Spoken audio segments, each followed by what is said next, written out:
मेरे मैसेज का जब भी कोई रिप्लाई नहीं देता है तो मैं ये सोचकर खुश हो जाता हूँ कि मैंने उसकी बोलती बंद कर दी है। एकदम इन्होंने वक्त बदल दिया, जज्बात बदल दिए, जिंदगी बदल दी।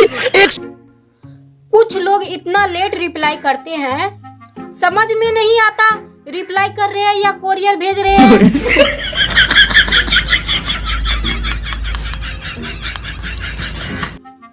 अजी उठ जाओ, मैं चाय बना रही हूँ।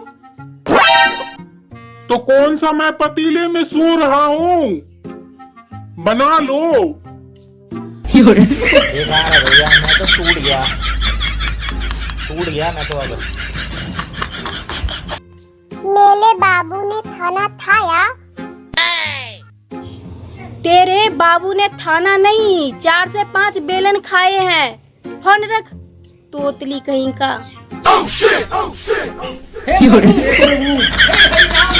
जगन्नाथ प्रेमानंद, ये क्या हुआ? हे प्रभु, हे प्रभु, हे हरि।